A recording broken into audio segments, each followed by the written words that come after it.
Salut à toi Future Trader et bienvenue dans cette nouvelle vidéo et bien sûr débriefing hebdomadaire pour ce qui pourrait se passer la semaine prochaine fondamentalement, car c'est une semaine assez intéressante et on pourrait avoir de surprises car on a quand même la publication des taux d'intérêt, on a quand même un doute global sur la décision que la Fed pourrait prendre malgré les données macroéconomiques qu'on a eues. On le voit clairement sur le dollar ici par exemple, ça fait depuis le 17 juillet on fait que monter en weekly, on a des belles bougies assez puissantes, il y a une cassure de structure ici, on casse l'ancienne théorie d'eau plutôt baissière, si on passe ce cap ici, ok, le dernier plus haut assez majeur, si on arrive à le casser, donc il y a moyen que le dollar continue à monter s'il y a une augmentation et s'il n'y a pas de contre-indication derrière, parce que si on regarde rapidement le taux, les événements de cette semaine, on voit qu'on a la décision, hein, on voit qu'on a par exemple le FOMC, la conférence de presse, etc.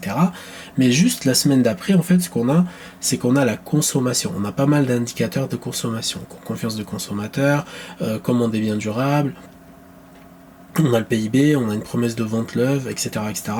Donc ici, je crois qu'on a le PCE au corps, donc des prix de la consommation de ménage annuel, etc. Donc on a pas mal d'indicateurs de consommation, et la consommation est tout simplement liée à l'inflation, et bien sûr, c'est lié à la spéculation si on va analyser ces données-là pour voir si la Fed va augmenter ou baisser ses taux d'intérêt, etc. Donc si tout est positif, bien sûr, on peut avoir un maintien ou une augmentation. Si tout est négatif, on peut avoir un maintien ou une baisse. C'est simple en réalité, il faut juste suivre, il faut juste connaître les données, et c'est pour cela qu'on a fait bien sûr une formation fondamentale qui est inclue dans la formation Liban Trader, avec un PDF bien sûr qui est inclus là-dedans. Bref, ici par exemple pour cette semaine-là, pour le dollar, donc le permis de construire pourrait ne pas avoir d'impact le mardi. Lundi, pas d'annonce économique, donc ça va être plutôt directionnel, je pense, avec un dollar plutôt haussier. Le mercredi, on pourra avoir des ranges, on pourrait avoir ce qu'on appelle des mouvements de surprise, d'accord? C'est-à-dire que on va voir peut-être des investisseurs qui vont se précipiter, vont faire bouger les cours un peu n'importe comment, etc. Donc c'est pour ça que je déconseille toujours de trader les mercredis en général, ok? Les mercredis du taux d'intérêt. Donc taux d'intérêt 5,50, mais ce ne sont que des prévisions. Avec la Fed Watch Tool qui nous dit 50-50 sur l'augmentation ou une maintien, donc là on peut avoir une surprise, bien sûr, la semaine prochaine. Derrière, on va attaquer avec les décisions de taux d'intérêt d'autres banques, etc. Donc ça peut être sympa. Et derrière, on a aussi le chômage, donc qui va être surveillé par la Fed, l'indice manufacturier de la Fed, etc., etc. Voilà, vendre des logements existants, etc. Mais le plus important, ça va être la semaine d'après. La semaine d'après, ça va être décisif jusqu'au prochain call de la Fed. En octobre pour les taux d'intérêt aussi.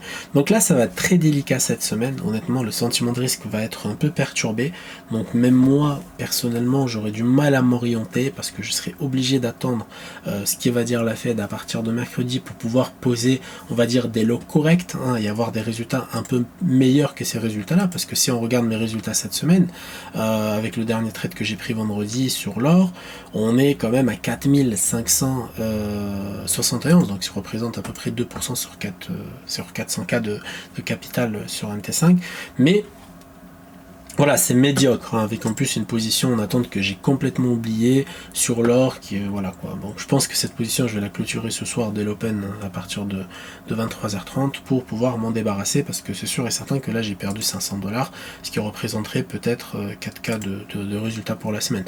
Donc voilà, une semaine assez compliquée à venir, mais c'est super important de se renseigner, de se dire ok que fondamentalement il y a moyen de faire quelque chose. Alors sur le dollar américain, il y a moyen qu'on aille chercher cette zone là, ok, c'est à dire que si on a une augmentation de taux, en attendant les résultats, je pense que le dollar pourrait continuer.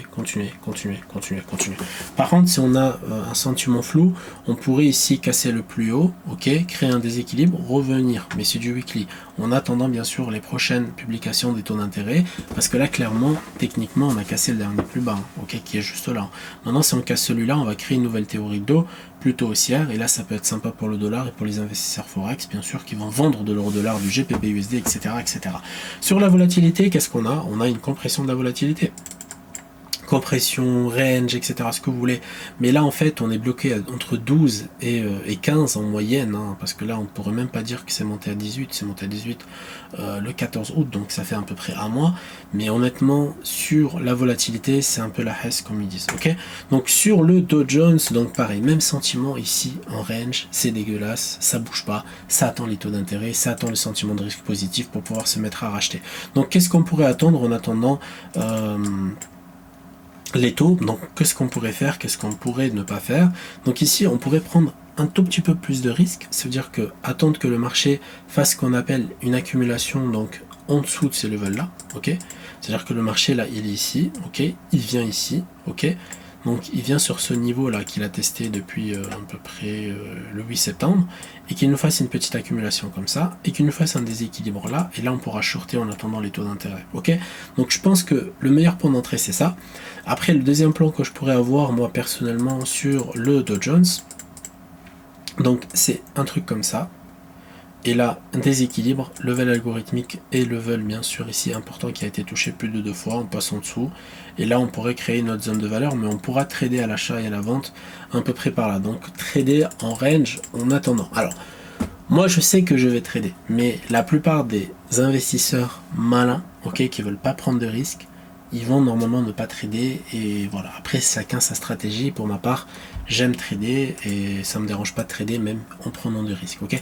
Donc j'essaie d'avoir des risques calculés, des risques intelligents, et bien sûr le risque calculé c'est d'attendre une accumulation ici, un petit déséquilibre sur les 35 000, une vente sur les 35 000, essayer de protéger jusqu'au taux d'intérêt entre lundi, mardi et mercredi, et attendre le résultat de cette façon là. Sur le gold, pareil.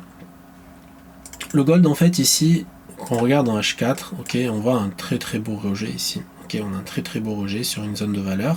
Maintenant, si on va en 30 minutes et on regarde un peu ce qui se passe sur les cours, donc on voit que là, il y a une très belle zone. Ok, une zone où il y a vraiment des vendeurs qui sont postés, qui sont là, qui ont sorti la mitraillette, qui sont là, ils mitraillent tous les vendeurs qui arrivent, tous les acheteurs qui arrivent. Donc là, par contre, on a une belle impulsion. Ok, donc une très belle impulsion, un bon sentiment que le cours va continuer à monter. Un petit rebond sur la mid PPS1 mensuel, etc.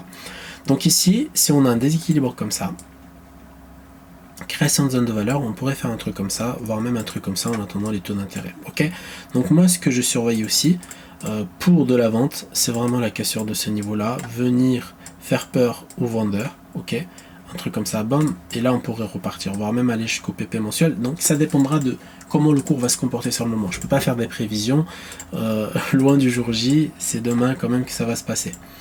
Maintenant, ici ce qui pourrait se passer aussi, c'est que le cours en fait, il pourrait créer une zone de valeur, se déséquilibrer à peu près par là, ok, venir chercher des zones intéressantes, et à partir de là on pourra se mettre à racheter tranquillement, en attendant bien sûr la publication des taux d'intérêt encore et encore et encore. Donc c'est vraiment important de comprendre que la fonda c'est ça qui drive les marchés, donc on ne peut pas trader sans comprendre le contexte et le sentiment de risque actuel au marché.